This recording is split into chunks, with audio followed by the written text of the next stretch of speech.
بسم الله الرحمن الرحيم.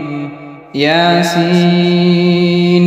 والقرآن الحكيم إنك لمن المرسلين على صراط مستقيم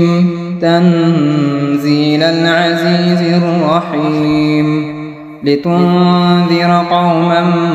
ما أنذر آباؤهم فهم غافلون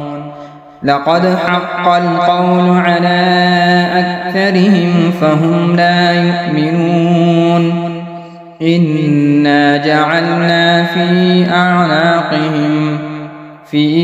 أعناقهم أغلالا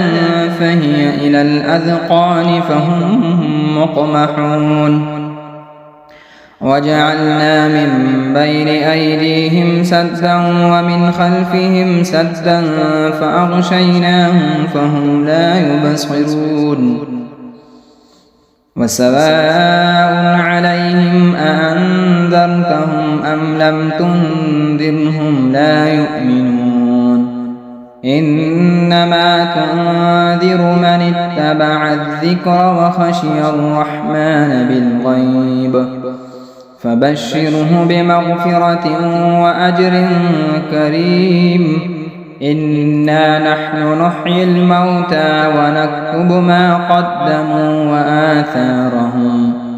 وكل شيء أحصيناه في إمام مبين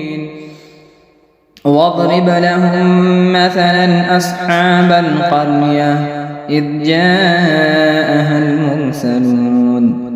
إذ أرسلنا إليهم اثنين فكذبوهما فعززنا بثالث فقالوا إنا إليكم مرسلون قالوا ما أنتم إلا بشر مثلنا وما أنزل الرحمن من شيء إن أنتم إلا تكذبون قالوا ربنا يعلم إنا إليكم لمرسلون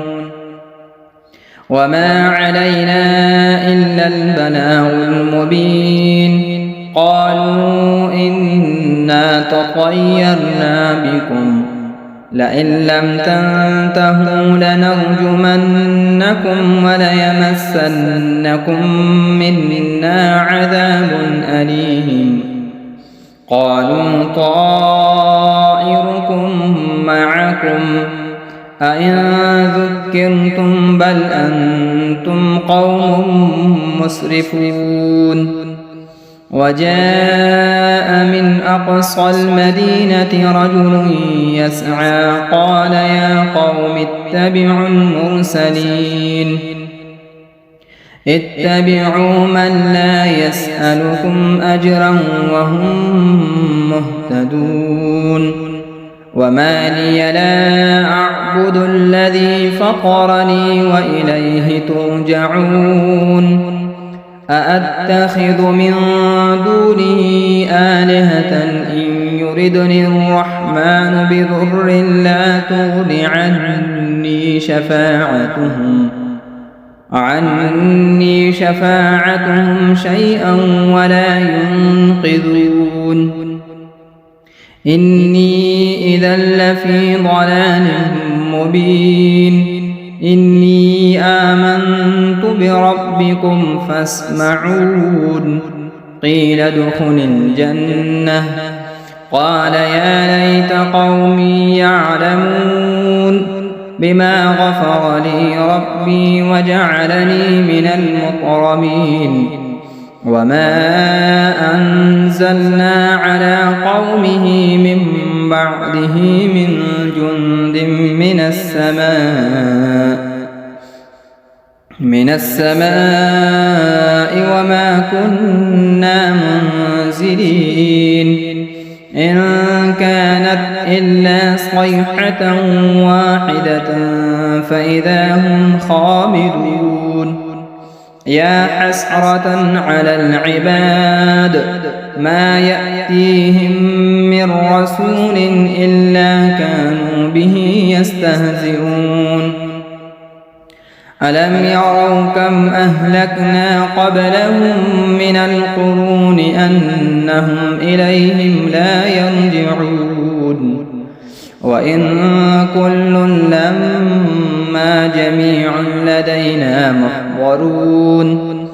وآية لهم الأرض الميتة أحييناها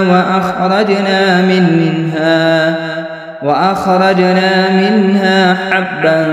فمنه يأكلون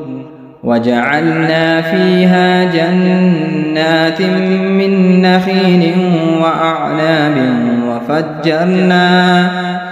وفجرنا فيها من العيون ليأكلوا من ثمره وما عملته أيديهم أفلا يشكرون سبحان الذي خلق الأزواج كلها مما تنبت الأرض ومن أنفسهم ومما لا يعلمون وآية لهم الليل نسلخ منه النهار فإذا هم مظلمون والشمس تجري لمستقر لها ذلك تقدير العزيز العليم والقمر قدرناه منازل حتى عاد كالعرجون القديم لا الشمس ينبغي لها أن تدرك القمر ولا الليل سابق النهار وكل في فلك يسبحون وآية لهم أنا حملنا ذريتهم في الفلك المشحون وخلقنا لهم من مثله ما يركبون وإن نشأ نغرقهم فلا صريخ لهم ولا هم ينقذون إلا رحمة منا ومتاعا إلى حين وإذا قيل لهم اتقوا ما بين أيديكم وما خلفكم لعلكم ترحمون وما تأتيهم من آية من آيات ربهم إلا كانوا عنها معرضين وإذا قيل لهم أنفقوا مما رزقكم الله قال الذين كفروا للذين آمنوا أنطعم من لو يشاء الله أطعمه إن أنتم إلا في ضلال مبين ويقولون متى هذا الوعد إن كنتم صادقين ما ينظرون إلا صيحة واحدة تأخذهم وهم يخصمون فلا يستطيعون توصية ولا إلى أهلهم يرجعون ونفخ في الصور فإذا هم من الأجداث إلى ربهم ينسلون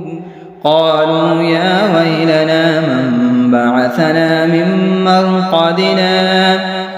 هذا ما وعد الرحمن وصدق المرسلون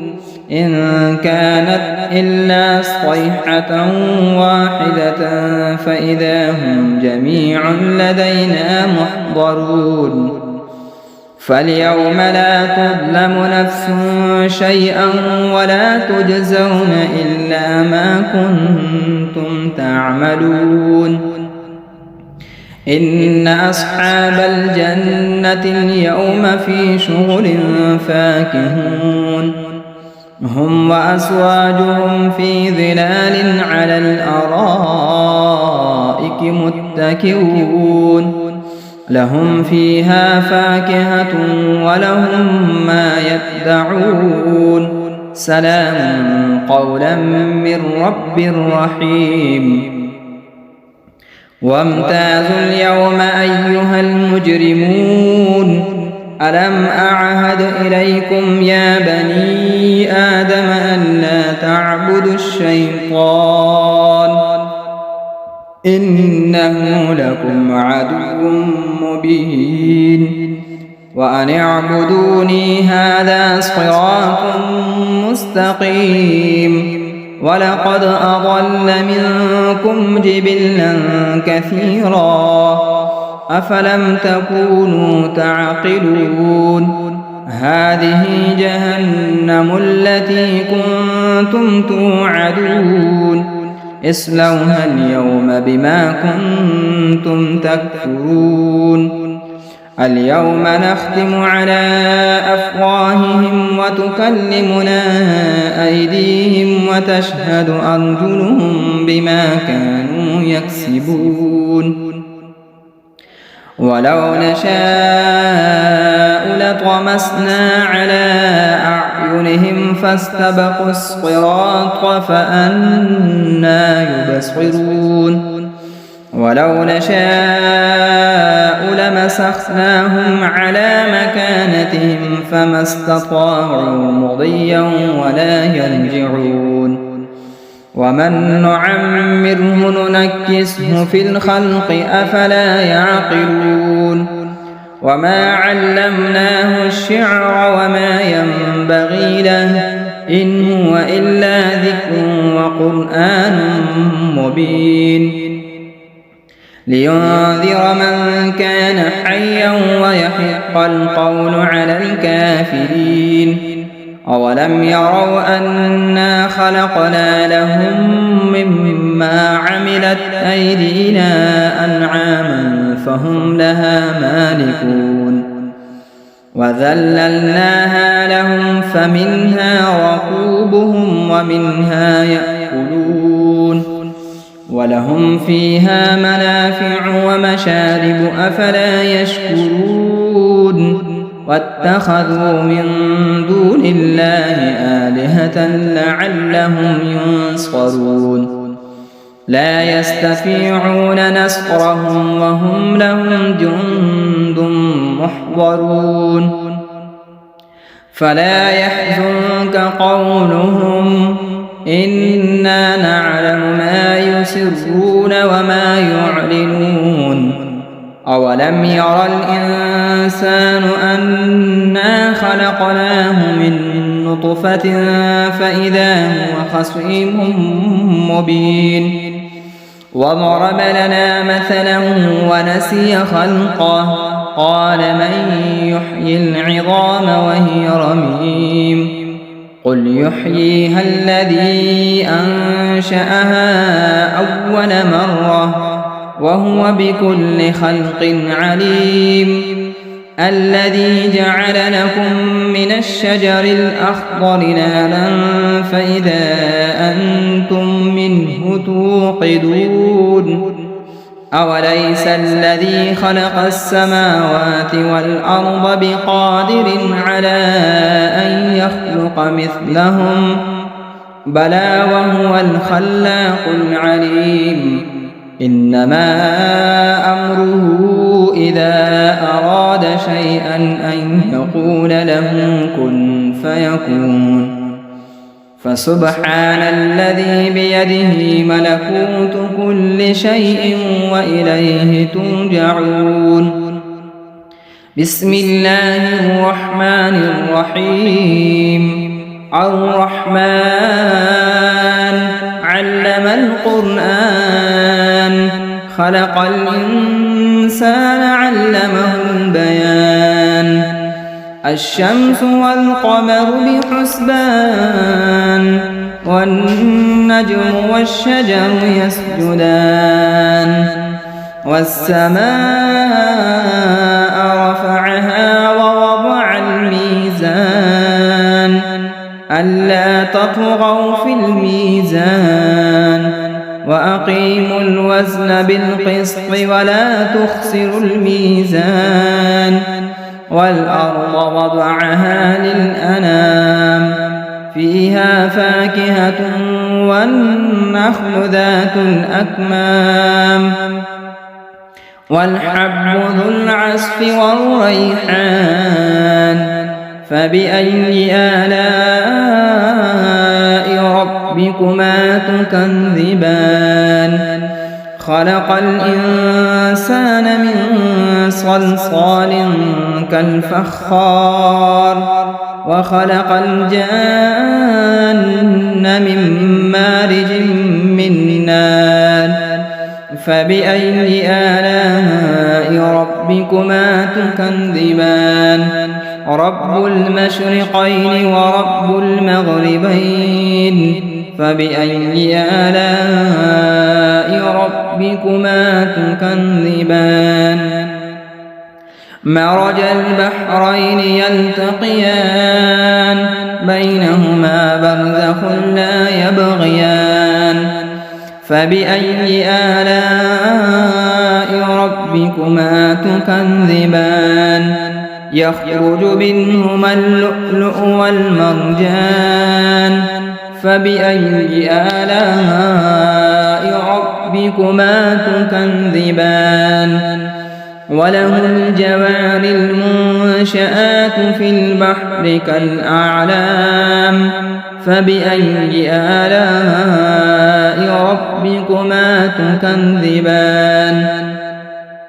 كل من عليها فان ويبقى وجه ربك ذو الجلال والإكرام فبأي آلاء ربكما تكذبان يسأله من في السماوات والأرض كل يوم هو في شأن فبأي آلاء ربكما تكذبان سنفرغ لكم أيها الثقلان فبأي آلاء ربكما تكذبان يا معشر الجن والإنس إن استطعتم أن تنفذوا من أقطار السماوات والأرض فانفذوا لا تنفذون إلا بسلطان فبأي آلاء ربكما تكذبان يرسل عليكما شؤاد من نار ونحاس فلا تنتصران فبأي آلاء ربكما تكذبان فإذا انشقت السماء فكانت وردة كالدهان فبأي آلاء ربكما تكذبان فيومئذ لا يسأل عن ذنبه إنس ولا جان فبأي آلاء ربكما تكذبان يعرف المجرمون بسيماهم فيؤخذ بالنواصي والأقدام فبأي آلاء ربكما تكذبان هذه جهنم التي يكذب بها المجرمون يطوفون بينها وبين حميم آن فبأي آلاء ربكما تكذبان ولمن خاف مقام ربه جنتان فبأي آلاء ربكما تكذبان ذواتا أفنان فبأي آلاء ربكما تكذبان فيهما عينان تجريان فبأي آلاء ربكما تكذبان فيهما من كل فاكهة زوجان فبأي آلاء ربكما تكذبان متكئين على فرش بطائنها من استبرق وجنى الجنتين دان فبأي آلاء ربكما تكذبان فيهن قاصرات الطرف لم يطمثهن إنس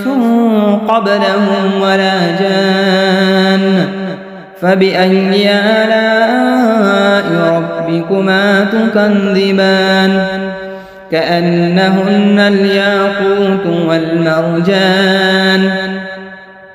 فبأي آلاء ربكما تكذبان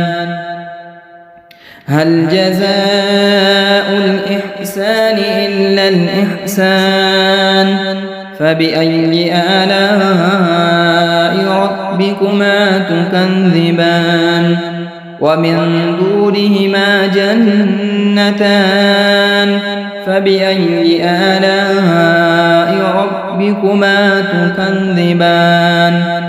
مدهامتان فبأي آلاء ربكما تكذبان فيهما عينان نضاختان فبأي آلاء ربكما تكذبان فيهما فاكهة ونخل ورمان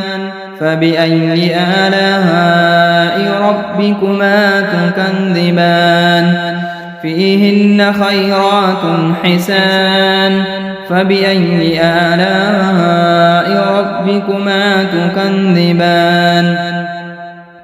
حور مقصورات في الخيام فبأي آلاء ربكما تكذبان لم يطمثهن إنس قبلهم ولا جان فبأي آلاء ربكما تكذبان متكئين على رفرف خضر وعبقري حسان فبأي آلاء ربكما تكذبان تبارك اسم ربك ذي الجلال والإكرام بسم الله الرحمن الرحيم إذا وقعت الواقعة ليس لوقعتها كاذبة خافضة رافعة إذا رجت الأرض رجا وبست الجبال بسا فكانت هباء منبثا وكنتم أزواجا ثلاثا فأصحاب الميمنة ما أصحاب الميمنة وأصحاب المشأمة ما أصحاب المشأمة والسابقون السابقون أولئك المقربون في جنات النعيم ثلة من الأولين وقليل من الآخرين على سرر موضونة متكئين عليها متقابلين يطوف عليهم ولدان مخلدون بأكواب وأباريق وكأس من معين لا يصدعون عنها ولا ينزفون وفاكهة مما يتخيرون ولحم طير مما يشتهون وحور عين كأمثال اللؤلؤ المكنون جزاء بما كانوا يعملون لا يسمعون فيها لغوا ولا تأثيما إلا قيلا سلاما سلاما وأصحاب اليمين ما أصحاب اليمين في سدر مخضود وطلح منضود وظل ممدود وماء مسكوب وفاكهة كثيرة لا مقطوعة ولا ممنوعة وفرش مرفوعة إنا أنشأناهن إنشاء فجعلناهن أبكارا عربا أترابا لأصحاب اليمين ثلة من الأولين وثلة من الآخرين وأصحاب الشمال ما أصحاب الشمال في سموم وحميم وظل من يحموم لا بارد ولا كريم إنهم كانوا قبل ذلك مترفين وكانوا يصرون على الحنث العظيم وكانوا يقولون أئذا متنا وكنا ترابا وعظاما أئنا لمبعوثون أو آباؤنا الأولون قل إن الأولين والآخرين لمجموعون إلى ميقات يوم معلوم ثم إنكم أيها الضالون المكذبون لآكلون من شجر من زقوم فمالئون منها البطون فشاربون عليه من الحميم فشاربون شرب الهيم هذا نزلهم يوم الدين نحن خلقناكم فلولا تصدقون أفرأيتم ما تمنون أأنتم تخلقونه أم نحن الخالقون نحن قدرنا بينكم الموت وما نحن بمسبوقين على أن نبدل أمثالكم وننشئكم فيما لا تعلمون ولقد علمتم النشأة الأولى فلولا تذكرون أفرأيتم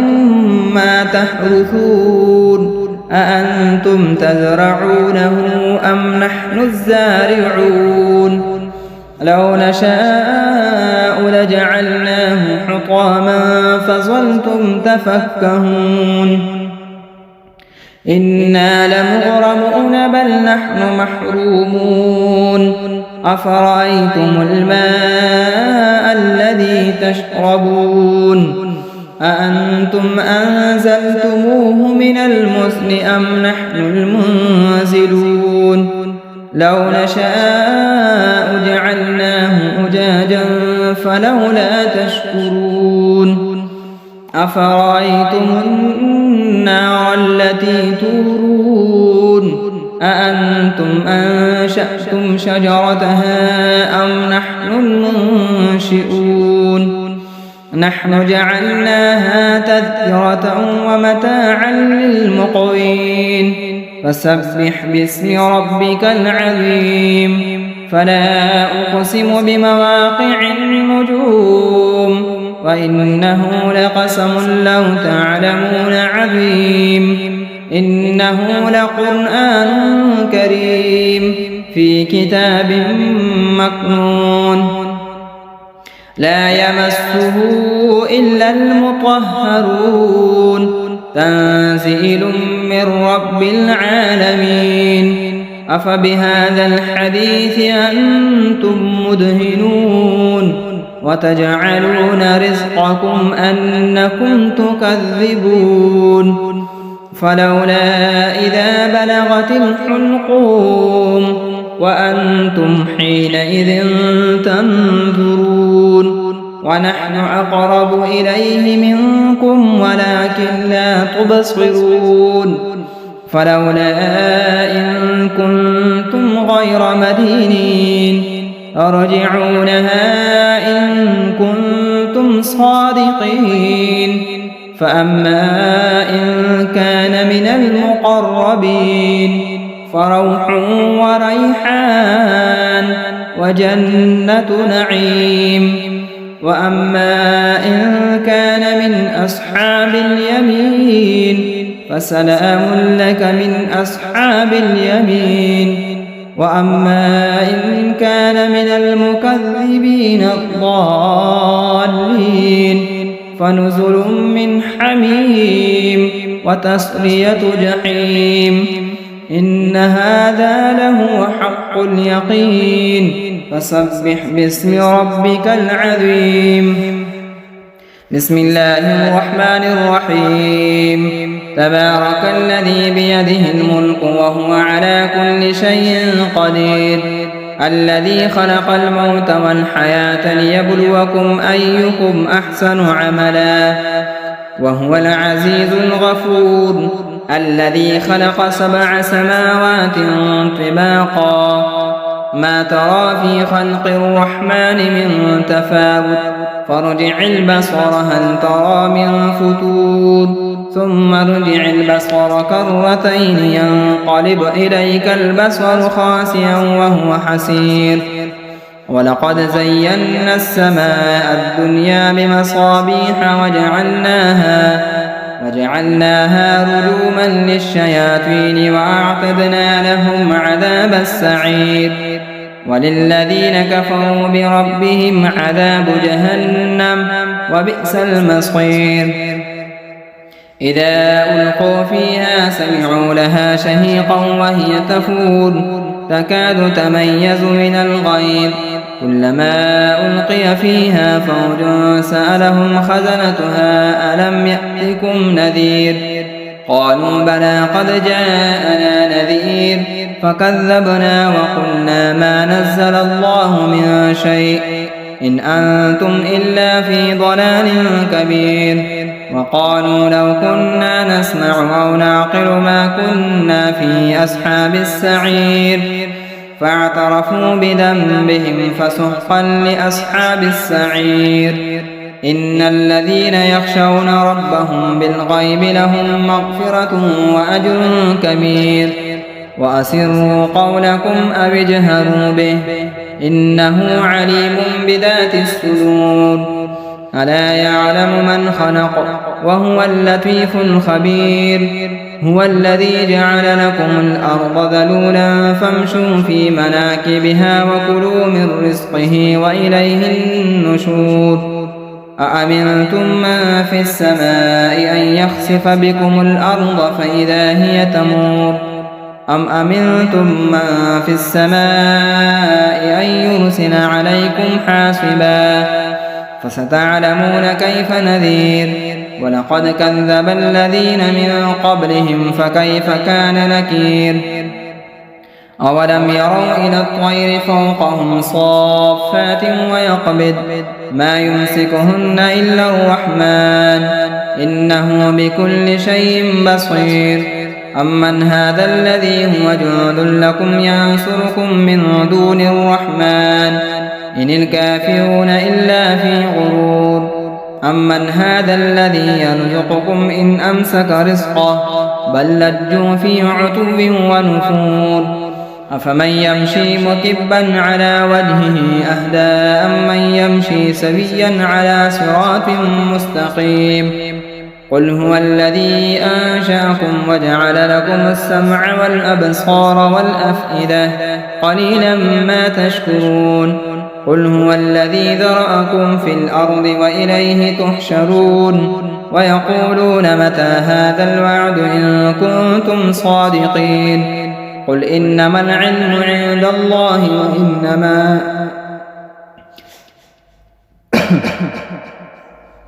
وإنما أنا نذير مبين